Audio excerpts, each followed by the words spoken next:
So Nick, can you remind us what that was? Yeah, that was Hitomi Penny Tohyama with a track called Rainy Driver, 1981. Yeah, quite a while ago.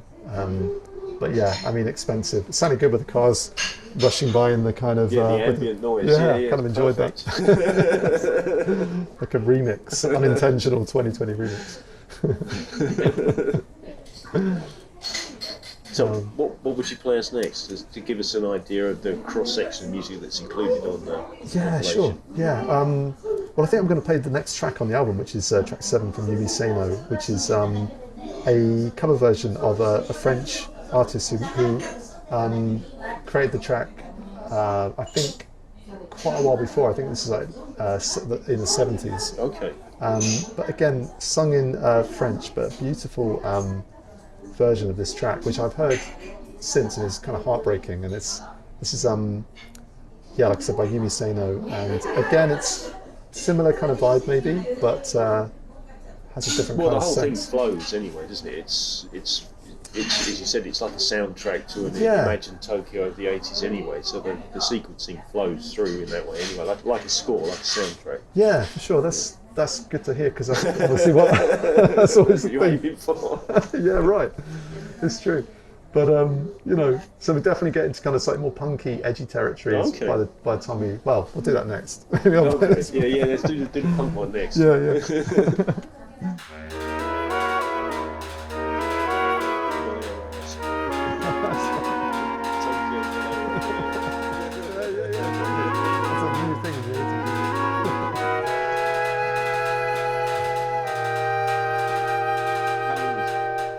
How long is this track? Yeah. Oh yeah, no, this is a cool track as well. Very quirky sort of stuff like this. It sounded a bit like.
Photograph of this. I mean, it's kind of funny, it's like he's dreading it, but yeah, it's apparently expats expo. I don't know what this is.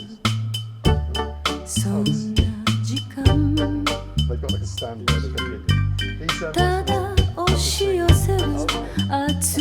magazines for like businesses and stuff. They work like the I mean, he does this is his job, but he's not like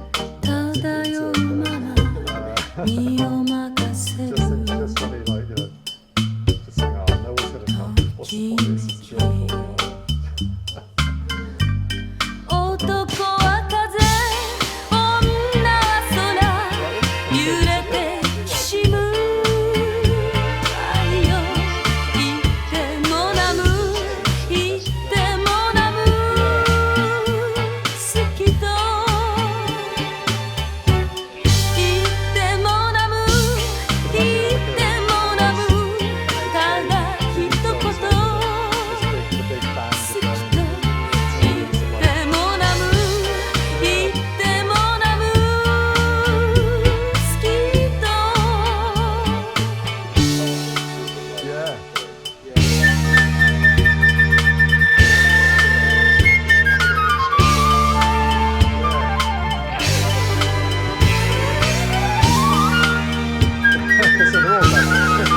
happens quite suddenly, doesn't it? So Nick, again, can you remind us what that was before you introduce us to another track? Yeah, well, that was a track by Yumi Seno, and I'm not going to sort of attempt the French, but I should do really. But it's La Maison et how's your French? La Maison et Ruinée. Ruinée. Maybe. Between we got through it. Schoolboy French. Yeah, but really nice. Yeah, I think I was saying before that I don't want to give the impression this is all about kind of easy listening. But also, I mean, we were saying while it was playing that it sounded a bit like Kid Koala chopping up an Exotica record, so I don't think it was particularly easy listening. Yeah, for sure. That's true. I think the next track I wanted to play sounds much more like kind of, I suppose, kind of more of an indie guitar band from the time that, to me, they definitely probably listen to like The Police. Which maybe makes sense. Zenyatta Mondata. Yeah. I know the track you're talking about. It's got that guitar sound in it. That's it. Yeah, exactly. Yeah. It's got that kind of slightly speedy. Kind of. Anyway, this is it's a track called Soul Life. Okay. Oh, did you? Oh, that's brilliant.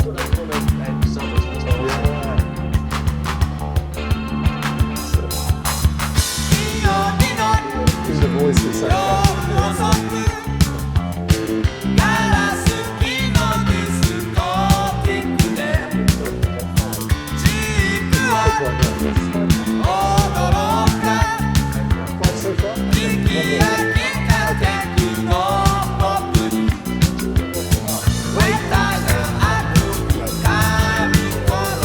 Yeah, it should be really, I suppose. It's the same,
I don't know what to end with now.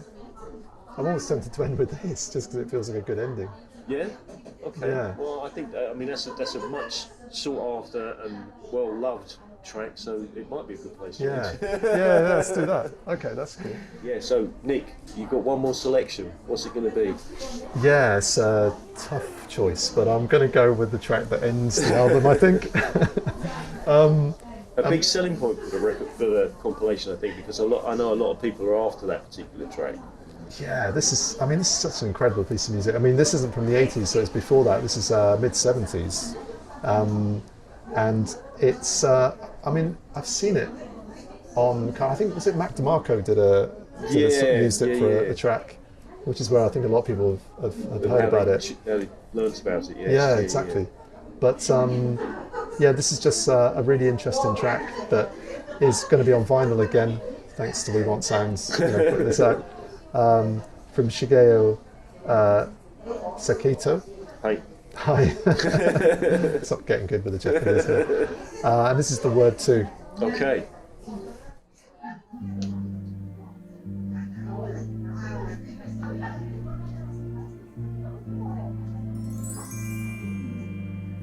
We tried to get this for Optigram initially. Oh yeah? Why didn't it happen? I don't know, it didn't happen for some reason. You have to talk to Ken. Oh, that's interesting. Ken was keen to get it. Yeah. I mean, maybe... I think it's that thing where, you've got that Christian thing major, sometimes there's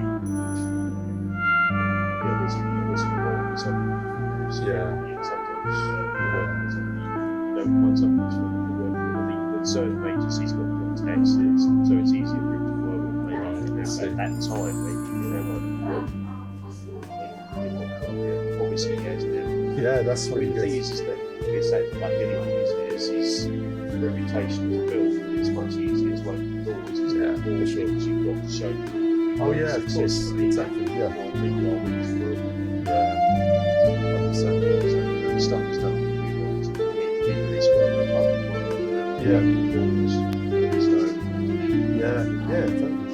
they're amazing, aren't they? Because when I look, I check back the Bandcamp page every now and again, like every time I do, I see something else up on that label's site, and they do really, they sell everything as well by the looks of it. Things don't hang around very long. They have some stuff, don't they? We do have to think, so like everything's like fun. It's really cool. It's funny because we've got around to the beginning. Yeah. Stuff like that. Yeah, it's totally great. Yeah, it's really cool.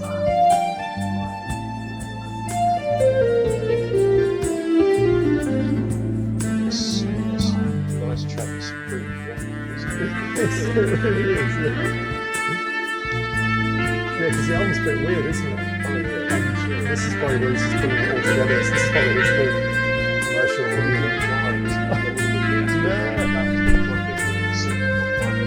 That's right. It's one of those things where, like, if I was trying to program it into a set like that, which is what it's supposed to be on. Yeah. I don't know what fits, but it's kind of got that kind of Roy Buck hallucination. Yeah, that's true. Live music, kind of slightly psychedelic. Yeah. Yeah, exactly. True, yeah. 75 as well, yeah. It's a cool track.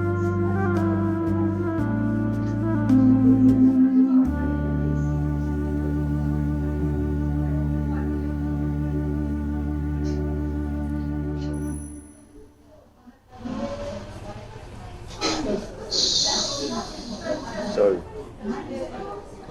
Nick, if you could you tell us again when Tokyo Dreaming's going to be released? Yes, so it's going to be on We Want Sounds. It's out on the 27th of November. You can pre-order it on Bandcamp right away. The CD's out obviously here. How did you hook up with We Want Sounds? So I kind of knew them from the all the reissues they put out over the years, Japanese reissues. Clearly they really know their stuff. Right? Yeah. And I was working with a few people, including Ken Hidaka, Sure, who's mutual friend. yeah, who knows a lot of great labels that would be interested in this. So we spoke to a few, but I think We Want Sounds is. So did you put together the idea and then pitch it to them? Is that how it worked, or were you in contact with anyone? So I think it was Ken basically did that. So Ken, had the album, it's all ready to go, and then. So you'd prepped it, and then Ken kind of pitched it. Yeah. So the album with Nippon Columbia was me working directly with Nippon Columbia. Yeah, okay, but then with We Want Sounds, it was the album was ready, and then it was who because this is obviously just I say obviously this is really just for Japan, the CD, but the album is going to be available everywhere else. So it's kind of So We Want Sounds like the compilation as well. It fits with what they've been doing. It really does. Yeah, I'm really happy that they've decided to kind of put this out. So, and also I'm really happy that they left the artwork the same, because this is to me this is really amazing. This is created by the guy who does all the hyperdub record sleeves. Okay. And he was really eager to do something different from kind of the usual sci-fi stuff that he does. And my only kind of thing in the brief was, can you think about Parco 1980s designs? And I think it kind of looks like it was made by, you can imagine it's a Parco advertisement it does, in the 80s. So so I'm really chuffed with that, and I can't wait to see that nice and big on a piece of How long vinyl. did it take to put together, from selecting the music to holding the CD in your hand? That's I a mean, good we question. just recently did a plug-in ours, the Otto Noir comp, from beginning to end. In the end, it was quite a long process. Yeah, it takes longer than... Maybe about 2 years, I think. 2 years, wow. I mean, I do love that compilation. It kind of it spans so much of music that I kind of love from those different times. There's so much stuff I don't know. Thank you. But 2 years, that's amazing. Yours, this is a little bit quicker. So this is like... I'm pleased to hear it. It was like 3 months, I think. Oh, wow. I mean, from kind of hearing the tracks and then kind of editing and whittling things down, and then doing a bit of research around, to make sure there weren't too many crossovers with some of those artists at the time. And then sequencing was just a lot of...